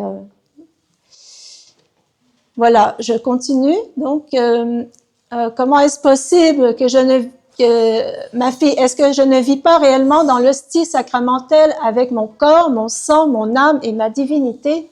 Donc, comme je disais, Jésus est là entièrement dans l'hostie et il sera aussi à l'intérieur de nous, avec sa divinité également. Et pourquoi ainsi? Parce qu'il ne s'y trouve pas une volonté qui s'oppose à la mienne. Si je trouvais dans l'hostie une volonté opposée à la mienne, j'y vivrais une vie ni réelle ni permanente. C'est d'ailleurs là la raison pour laquelle les accidents sacramentels sont consumés quand la créature me reçoit, parce que je ne trouve pas en elle une volonté humaine unie à la mienne, qu'elle n'est pas prête à perdre sa volonté pour acquérir la mienne, mais que je trouve en elle une volonté qui veut agir par elle-même. Aussi, je fais ma petite visite et je quitte. Par contre, pour une personne qui vit dans ma volonté, je ne fais qu'un avec elle. Ce que je fais dans l'hostie, combien plus puis-je le faire en cette personne? Je trouve en elle des battements de cœur, de l'affection, des retours d'amour et mon intérêt, ce que je ne trouve pas dans l'hostie. Volume 25, 5 novembre 1928. Donc, voici un exemple de ronde. C'est une nouvelle façon de prier, comme on l'a dit tout à l'heure, et il ne faut pas oublier que c'est Jésus qui prie à travers nous. Et toute la création et tous les êtres vivants doivent rendre grâce à Dieu qui charge l'homme de lui rendre grâce au nom de tous et pour tous et au nom de toute la création qui n'a pas de parole pour le faire. Pour la réconciliation de la terre avec Dieu, c'est aussi une raison, plutôt un fruit des rondes, c'est aussi la réconciliation de la terre avec Dieu.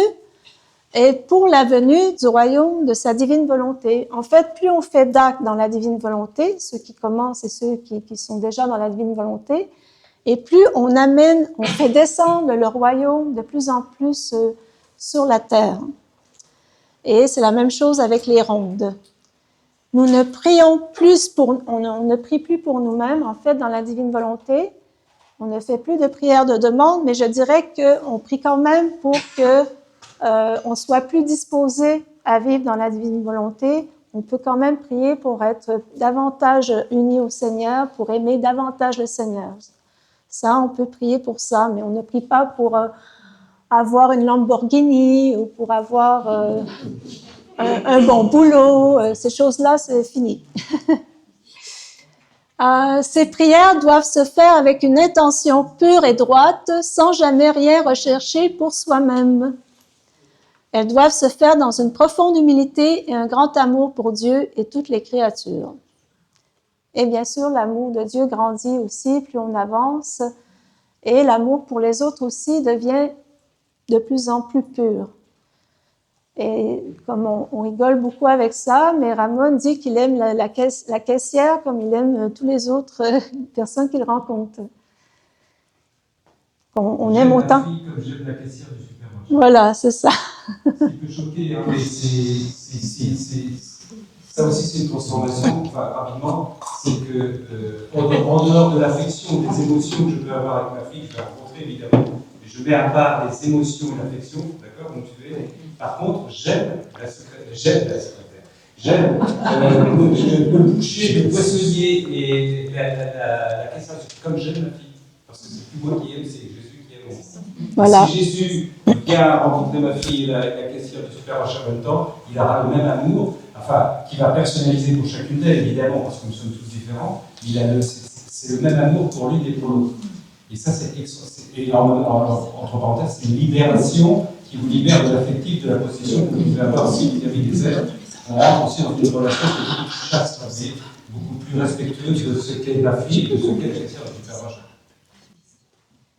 J'ai combien de temps encore, Ramon? Il y a une question. Oui? C'est pas vraiment une question, c'est... Alors, nous, on chemine dans la divine volonté depuis un moment, mais je pense qu'il faut qu'on soit extrêmement prudent parce qu'on est tous incarnés quand même, donc il y a différentes étapes. Et attention de ne pas tout de suite vouloir s'emballer et mettre la barre trop, parce que là, ça va devenir de la force humaine. Et qu'effectivement, le détachement, et les grands saints qui étaient déjà détachés, le Seigneur nous détache petit à petit, comme dit tout à l'heure Ramon, de certaines choses qui pourraient nous éloigner de la divine volonté. Mais là où je rejoins moi, c'est que je pense qu'il y a des choses humaines qui sont saines et saintes aussi, et que le Seigneur, on est incarné, le Seigneur regarde un bon film, etc. Quand c'est fait dans la divine volonté, pourquoi pas? Mais effectivement, le Seigneur nous détachera de tout ce qui n'est pas saint, S-A-I-N, et saint, S-A-I-N-T, pour nous garder un regard, ça c'est mon but, un regard pur sur les choses et la création qu'il nous donne.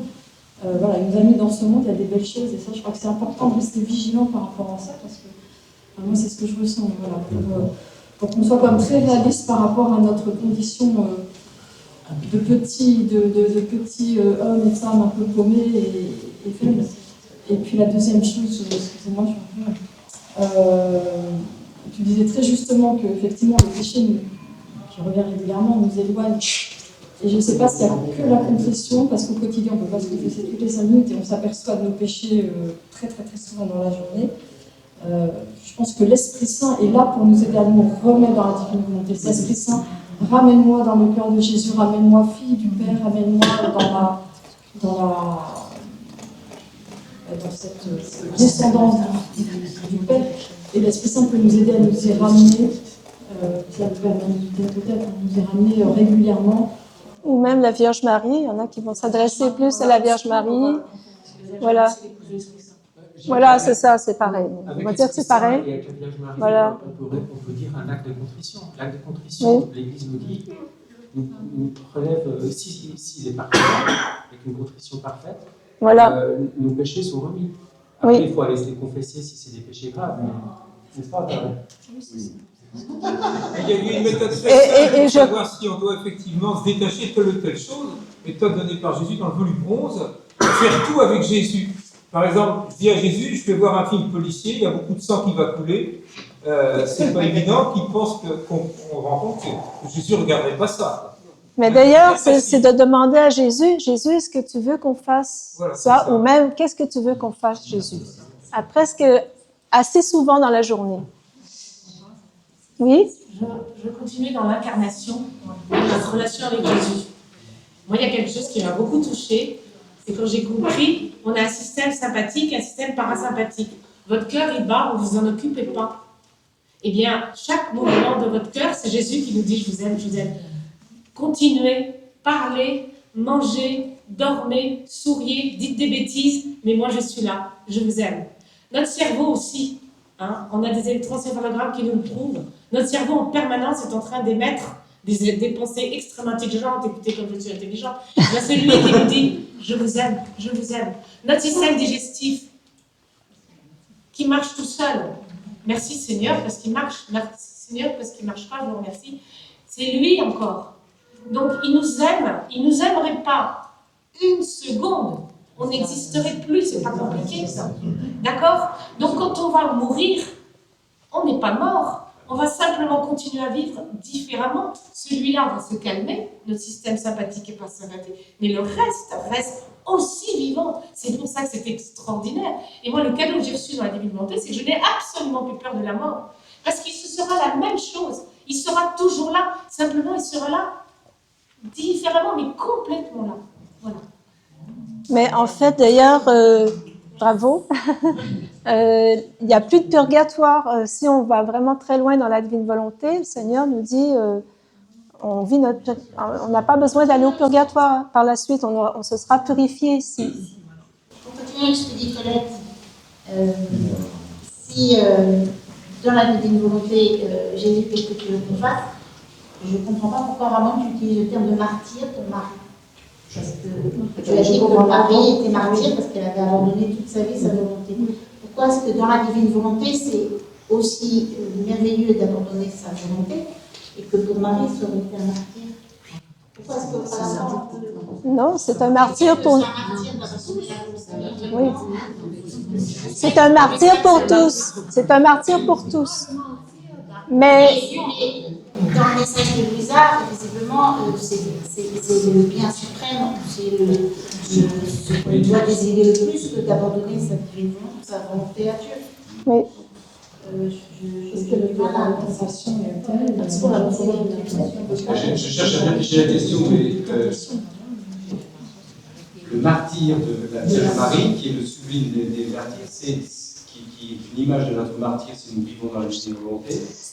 C'est de laisser de côté notre volonté humaine. Marie avait certainement, je savais, je parle à sa place, envie d'intervenir à tel ou tel moment dans sa volonté humaine quand, par exemple, son fils se faisait violenter, agresser, etc. Et alors là, je vois loin, si on va dans les 24 heures de la Passion, à l'inverse, dans la volonté divine, elle faisait fi de ce réflexe de mère, par exemple, pour dire merci. Il faut qu'il endosse la mort. Et donc, dans la guerre sur la mort, on dit à Pilate, il y a Castro qui crie tu veux. Là, je prends un exemple ultime. Mais là, tu parlais de la vie de Marie, on n'est pas à la passion. C'est permettre à Dieu de vivre à l'homme. Alors, ça rejoint ce qui était dit sur l'humain. Ce n'est pas l'abandon de l'humain, c'est la transfiguration de l'humanité. Hein. C'est-à-dire que c'est la transfiguration de notre humanité. On n'abandonne pas ce qui est humain. Notre vie humaine, elle est transfigurée par la présence du Seigneur. Ce qu'il a laissé faire un petit peu quand il était avec Pierre, Jean et Jacques sur le mont Tabor, vous voyez, il y a tout d'un coup la divinité qui vient transfigurer son humanité. D'ailleurs, il dit entre parenthèses Jésus que l'un de ses plus grands sacrifices quand il était sur terre, c'était de retenir cette puissance divine pour nous, qui aurait été incomprise, d'ailleurs, qui aurait été incomprise s'il la laissé paraître. Oui, mais pour le martyr de Marie, je pense avoir compris ce que tu lui as demandé. Elle parle effectivement d'un martyr parce qu'elle a remis sans arrêt sa volonté humaine au cœur, sans jamais l'utiliser. Elle a mis sa volonté humaine en telle position mais elle l'a toujours remise pour avoir la volonté de Dieu. Oui, mais c'est Marie Elle s'en est jamais servie. C'est Marie qui dit à Elisa. Oui, elle le dit la vie du ciel. Il y a Elisa que c'est pas C'est à partir que Il va dire qu'elle partir de Dieu. Peut-être qu'il ne faut pas dire que c'est Marie qui dit, mais que c'est Elisa qui dit que la vie du ciel, c'est Marie. Il y a un martyr de Jésus. C'est Jésus aussi, je crois. Pardon? Elle parle de ça, de son martyr, elle en parle dans le livre. De la Vierge Marie? Oui, le tome 1 de sa naissance.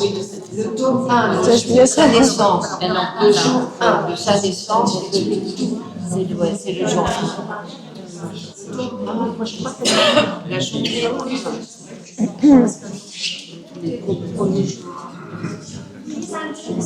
Sinon, il y a une autre question?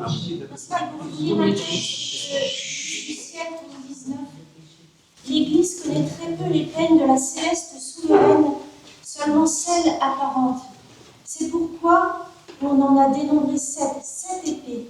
Mais si elle avait su le refuge, si elle avait su que mon cœur maternel était le refuge, le dépositaire de toutes les souffrances, puisque la lumière lui apporta tout, ne l'épargnant d'aucune façon, elle n'aurait jamais parlé de 7, mais de millions d'épées, d'autant plus s'agissant de peines intimes dont seul Dieu en connaît l'intensité. C'est la raison pour laquelle elle se constitue de son plein droit, reine des martyrs et de toutes les douleurs. Elle resta cachée en moi dans mes souffrances, mes peines, et c'est la raison pour laquelle on connaît peu d'elle. Merci. Tome 19, le 11 juillet 1986. Le plus grand martyr de Marie, c'est de savoir dès la naissance de Jésus qu'il mourrait crucifié. Par avant, elle le savait. Elle le savait.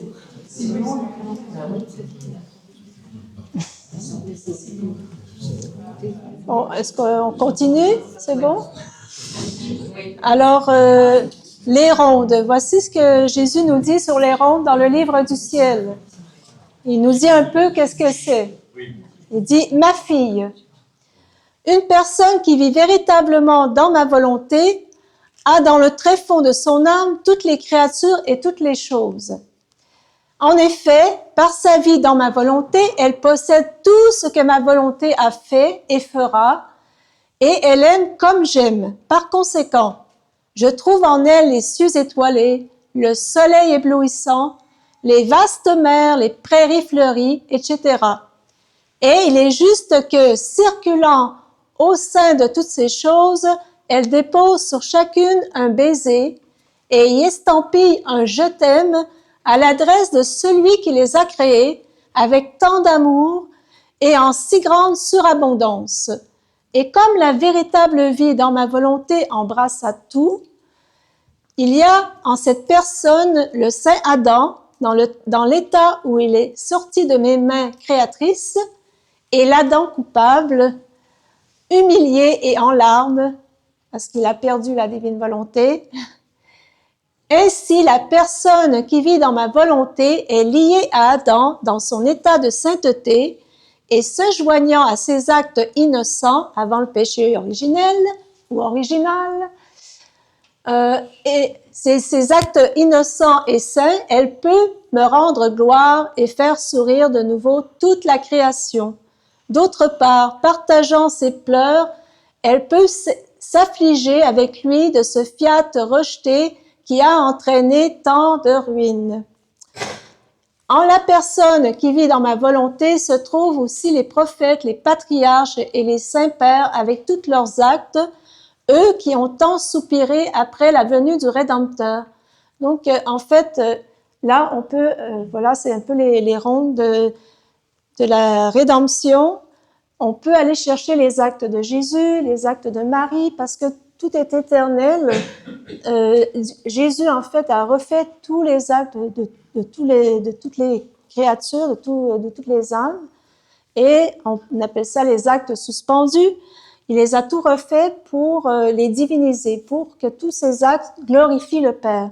Et comme tout est éternel à ce moment-là, on peut aller rechercher ces actes-là pour les remettre, si on peut dire, en route, et pour que ça glorifie de nouveau le Père. Alors, je poursuis.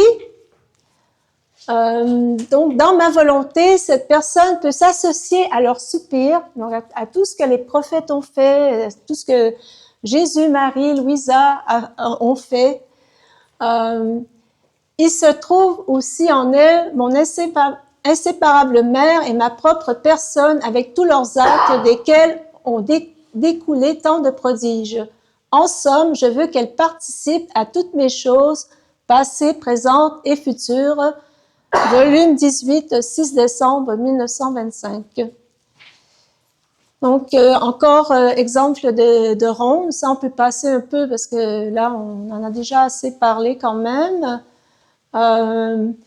Seigneur, je t'aime, je t'adore, je t'aime au nom de tous et pour tous. Dans ta divine volonté, je dépose un baiser d'amour sur chaque étoile, sur la lune, le soleil, le vent, les brins d'herbe, les collines, les montagnes, les rivières, et je te les retourne avec tous tes baisers d'amour qui y sont cachés.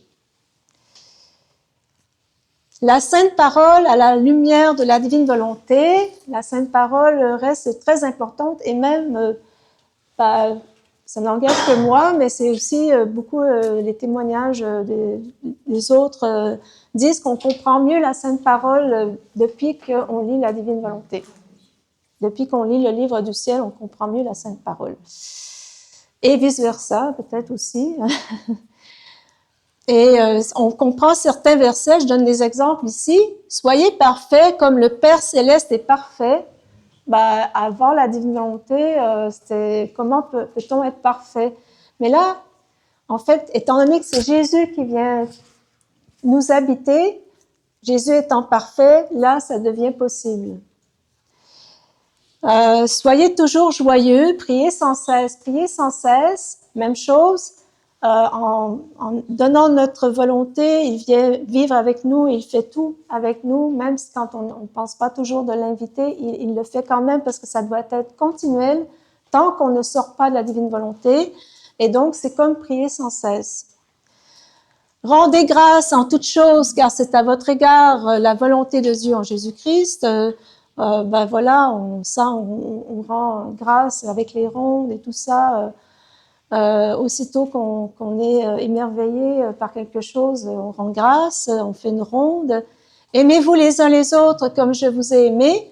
Comment pouvoir aimer comme Jésus aime? Ça aussi, ça nous paraissait presque impossible. Comment j'ai aimé comme Jésus a aimé les ennemis et tout ça? Mais là, il vient aimer à travers nous, donc ça devient possible. Celui qui conservera sa vie la perdra, et celui qui perdra sa vie à cause de moi la retrouvera. Bon, ça, on avait quand même assez compris que, bon, en fait, c'est encore la question du martyr dont on a parlé tout à l'heure. Et là, c'est le martyr de donner notre volonté à chaque instant, qui est le plus grand des martyrs, comme on l'a dit tout à l'heure, c'est ce que Jésus a dit. Voilà. Oui?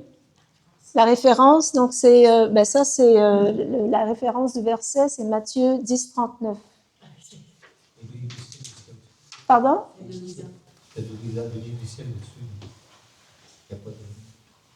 C'est que de l'évangile. Oui, c'est que des versets, ça. Un petit texte pour revenir sur la Vierge Marie qui répond celle qui parle. Voilà, c'est dans le 8e jour, la très sainte Vierge Marie dans le royaume de la divine volonté. C'est Marie qui parle de ça. C'est pourquoi moi, ta maman, remplie d'une crainte extrême et beaucoup plus encore remplie d'amour pour mon Créateur, j'ai juré de ne jamais faire ma volonté. Pour être sûr de ne jamais manquer à ma promesse et pour mieux attester mon sacrifice à celui qui m'avait donné tant de grâce et de privilèges, j'ai pris ma volonté humaine, je l'ai attachée au pied du trône divin en hommage continuel d'amour et de sacrifice envers mon Créateur, lui promettant de ne jamais faire usage de ma volonté, mais toujours de la sienne. Ma fille, il pourrait te sembler que mon sacrifice de vivre sans faire usage de ma volonté humaine ne me fut pas difficile. Ce fut tout le contraire. Il n'existe aucun sacrifice plus difficile. Tous les autres sacrifices peuvent être considérés comme des ombres comparativement à celui-là. Se sacrifier pendant une journée suivant les occasions est simple, mais se sacrifier à tout instant, dans chacun de ses actes, y compris ses actes vertueux, et cela durant toute sa vie, en ne donnant même pas le nombre de vies à sa volonté, c'est le sacrifice des sacrifices. Il est si grand que Dieu ne peut en demander un plus grand à la créature et que celle-ci ne peut en faire un plus grand pour son créateur. Amen. Amen, fiat. L'Immaculée Conception, en quoi sa volonté, en tant qu'Immaculée Conception, sa volonté n'est pas une volonté humaine, ses facultés n'ont pas été marquées par le péché. Mais dans Marie d'Agreda, vie divine de la Donc sa volonté humaine, elle n'est pas la nôtre, elle n'a jamais marqué par le péché. Bon, il y a aussi Michel qui a dit un peu comme Alain tout à l'heure, son plus grand sacrifice aussi, c'est qu'elle devait dire oui à la divine volonté en sachant que tout ce qu'elle allait vivre la crucifixion de son fils et en fait, toute sa vie, on apprend dans le livre du ciel que Jésus a souffert vraiment toute sa vie parce qu'il devait refaire nos actes, même in utero, effectivement, même les 9 mois dans le ventre, dans le sein de Marie, il a souffert. Elle sentait les épines. Elle sentait les épines. Ah oui, voilà. Marie, elle était en communion parfaite avec Jésus. Elle a aussi souffert toute la passion et même, je pense que même durant toute la vie de Jésus. Et puis pendant qu'elle était durant sa vie terrestre, elle n'a jamais su qu'elle était Immaculée Conception. Et ça, elle le dit. Elle n'a jamais su elle-même, tu dis? Oui, qu'elle veux était dire? Immaculée Conception. Imaginez-vous. Si elle le savait, elle aurait dit, pendant sa vie terrestre, elle le dit à Marie d'Agreda, qu'elle a vécu toute sa vie avec la peur de décevoir le Père et de commettre un péché.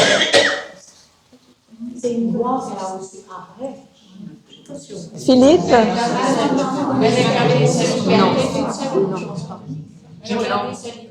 Laissez un à la fois, s'il vous plaît. Philippe? J'aimerais tenter de répondre à la question que je trouve pertinente de tout à l'heure, c'est-à-dire pourquoi ce serait un martyr pour Marie et pourquoi ce serait simple pour nous. Et je crois qu'une piste, c'est de dire que, en fait, tant Marie, dans la rédemption, et qu'elle est aussi la reine de la divine volonté d'ailleurs, mais tant qu'elle, que Louisa, dans tout le travail que le Seigneur a voulu faire à travers elle, c'est pour nous obtenir un fruit. Et nous, on est les bénéficiaires d'un fruit qu'on n'a plus qu'à cueillir. C'est-à-dire que le don nous est offert gratuitement, et le Seigneur dit très clairement dans le livre du ciel que, certes, ce n'est pas quelque chose de facile, mais ce n'est pas aussi difficile que pour Louisa ou que pour Marie. Nous, on a juste à consentir à ce qui nous est offert. Et certes, il faut le vouloir fermement, et ça c'est important. Peut-être que des fois on donne l'impression que c'est super simple et que finalement que c'est quelque chose d'un petit peu automatique et magique, et c'est pas le cas, ça c'est certain. Ça demande, je pense quand même, quand on parle de martyr de l'attention, ça veut vraiment dire qu'on doit très clairement faire tout ce qui est en notre pouvoir pour rendre possible au Seigneur de nous faire ce don. Donc voilà. Et ça, c'est quelque chose qui est aussi connu dans la spiritualité chrétienne traditionnelle, je dirais. Mais une fois qu'on est dans cet état d'esprit et puis qu'on est vraiment dans le désir, le Seigneur va tout faire pour nous faciliter les choses. Et puis, comme il a été dit, il le dit très clairement à Louisa, il va compenser pour nos manques si on a vraiment cette intention ferme de vouloir vivre avec lui dans sa divine volonté, de vivre fusionner dans la divine volonté. Mais pour Marie, comme pour Jésus et pour Louisa, c'était un travail d'obtenir le royaume, d'obtenir la rédemption, d'obtenir ce royaume de la divine volonté.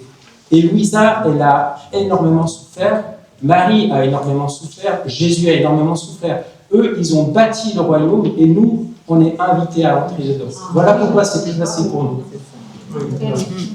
Bon point. Et là, on arrive à la fin, parce que je vois qu'on commence à être un peu fatigué. Ben, c'est les cadeaux.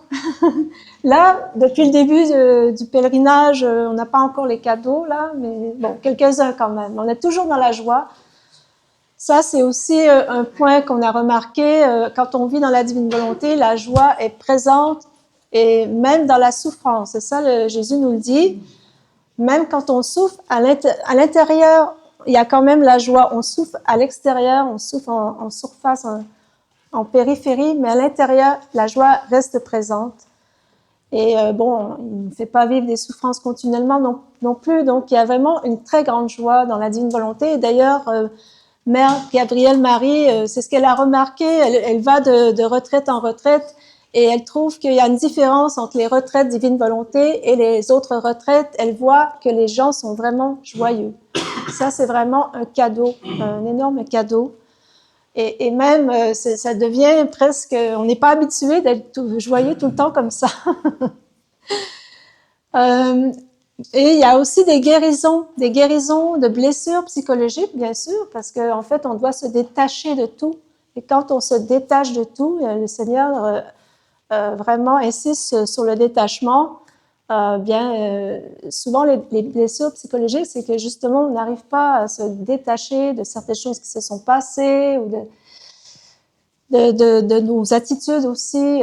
Tout ça, ça se transforme dans la divine volonté. Et même, il y en a qui ont témoigné que ça pouvait aussi même aller jusqu'à des guérisons physiques. De toute façon, le Seigneur vient vivre en nous et le Seigneur guérit. Il y a comme on disait, de multiples grâces et contributions au salut de nos êtres chers. En fait, on en a parlé avec les 24 heures de la Passion. C'est incroyable les fruits que ça va amener parce que c'est comme refaire la Passion du Christ, en fait. Et la Passion du Christ, c'est ce qui a sauvé toutes les âmes. Et là, c'est comme on remet en circulation cette passion du Christ. Donc, c'est pour ça qu'il est prêt à nous donner une âme pour chaque mot si c'est vraiment fait en union avec lui. Comme je disais, la joie est presque constante. L'amour ressenti et rayonnant, ça devient effectivement plus facile d'aimer, je trouve. Même à un moment donné, le Seigneur m'a fait ressentir de la compassion pour ceux qui le torturaient. Pendant que je méditais les 24 heures de la Passion, parce que ceux qui l'ont lu savent que lui, il était tout amour durant toute sa Passion, il rayonnait l'amour. Et c'était vraiment, même ceux qui le torturaient ne pouvaient plus voir son regard d'amour, donc ils lui ont bandé les yeux. Et il m'a fait ressentir un peu cette compassion qu'il avait pour ces âmes-là qui le torturaient. Et voilà, même chose, tout à l'heure je disais, aimer comme Jésus peut aimer, ça me semblait impossible, mais on arrive à aimer même ceux qui sont un peu nos ennemis, quoi. On a de la compassion pour eux, parce que déjà, quand on est dans la divine volonté, on a la compassion pour tout le monde, parce qu'on voudrait que tout le monde vienne nous rejoindre. Tellement on est justement dans la joie constante et on voit tous les fruits de la divine volonté. Ensuite, un acte fait dans la divine volonté est éternel. Ça aussi, ça nous a donné la chair de poule, parce que quand on pense que tout ce qu'on va faire, mais on ne le fait pas pour rien, ça reste, ça devient éternel, c'est incroyable. Et quand comme c'est fait, comme c'est le Seigneur qui le fait avec nous, c'est un acte divin aussi. Ça, c'est incroyable. Bien sûr, c'est un acte de foi aussi. Je ne sais pas qui le disait tout à l'heure. La foi est extrêmement importante, bien sûr, dans la divine volonté. Et comme j'en parlais aussi tout à l'heure, le purgatoire est évité si bien sûr on chemine, si on ne reste pas, si on ne recule pas et si on ne reste pas, c'est-à-dire qu'on n'avance pas dans la divine volonté. Et quelqu'un a dit, si on n'avance pas, on recule. Donc il faut quand même être attentif à ce que le Seigneur veut nous apprendre et à ce que le Seigneur veut transformer en nous, etc. Ça veut dire créer une vie. Un acte fait dans la divine volonté est éternel, d'accord? Ah oui, merci. J'allais oublier, effectivement. Tous les actes faits dans la divine volonté, c'est le Seigneur qui vient le faire en nous et en même temps, ça crée des vies divines. Ça aussi, c'est assez particulier. Aussitôt qu'on fait un acte avec Jésus, il y a une vie divine qui est créée et elle est disponible pour les personnes qui seraient disposées à le recevoir. Et ça va disposer celles qui ne le sont pas. Pour comprendre ce que c'est qu'une vie, créer une vie divine, il faut dire que Jésus explique à Louisa que chaque acte, il fait une consécration, en quelque sorte. Et que, en fait, créer une vie divine, on peut voir analogiquement que c'est la consécration de l'hostie. Quand le prêtre à la messe consacre une hostie, il reproduit à travers cette hostie toute la vie divine de Jésus, son âme, sa divinité, son sang. Et bien, c'est ce qui se fait dans la divine volonté pour chaque acte, en fait. C'est comme une consécration. Et donc, c'est comme ça, à mon avis, qu'on peut comprendre ce que c'est que créer une vie divine. Moi, je comprenais que c'est un Jésus qui est créé, en fait. C'est une multiplication de la présence divine, disons pas que de la présence, mais de la vie même de Dieu, comme elle est multipliée dans chaque hostie qui est consacrée. Une dimension importante, je ne sais pas s'il était évoqué, dimension universelle, c'est-à-dire qu'on atteint toutes les époques, toutes les générations, d'Adam jusqu'au dernier homme. Ça, c'est extraordinaire.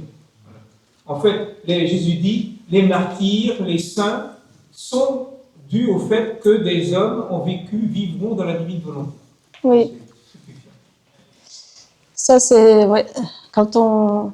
En fait, c'est incroyable ce qu'on a appris dans le livre du ciel et ce qui nous a aussi éberlué plusieurs d'entre nous dans le Cénacle, c'est ce qu'on découvre sur la Vierge Marie aussi. C'est incroyable ce qu'on ne connaissait pas avant le livre du ciel sur la Vierge Marie. On apprend à quel point elle est importante. Et bien sûr qu'elle est co-rédemptrice. Et on est aussi, nous, des petites hosties.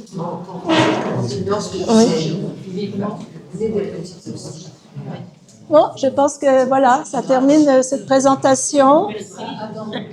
Ah, il y a un autre commentaire. C'est un tout petit détail, mais la fête de la divine volonté serait le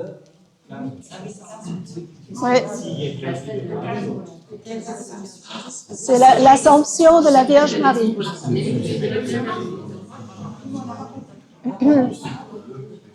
Et si vous voulez en savoir plus, bien il y a les enseignements du Père Chonang.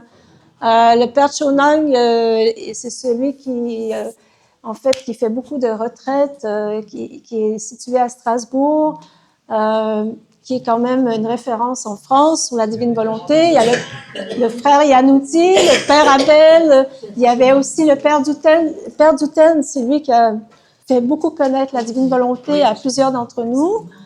Il y a aussi le Père John Olin Brown, on a la chance d'avoir sur la chaîne Amen Fiat de Philippe, parce qu'il peut traduire tous ces beaux enseignements du Père John. Et aussi, bien sûr, le docteur Tomasini, qui a écrit aussi plusieurs livres pour compléter le livre du ciel. Donc, en fait, il y en a, je suis sûre qu'il y en a d'autres. Et il y a vraiment à prendre et à manger, à boire et à manger dans la divine volonté. Voilà. Juste pour compléter ce que disait Philippe sur la consécration, il y a cette phrase de Jésus qui dit « Un seul acte fait dans la divine volonté vaut plus que tout le bien que tu pourrais faire pendant ta vie. » Et vous voyez, c'est parce que c'est lui qui le fait, d'accord? Et il dit aussi que ça peut surprendre quand on débat un peu. Il dit que le plus grand saint, on ne parle pas de la Vierge Marie, de tous les temps, c'est Adam. Parce qu'Adam a vécu avant le péché dans la divine volonté.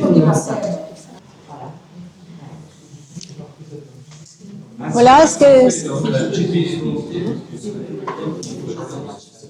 Oui, ça c'est une phrase qu'on aime bien. Un seul acte fait dans la divine volonté vaut plus que tous les actes que vous allez faire dans votre vie en dehors de la divine volonté.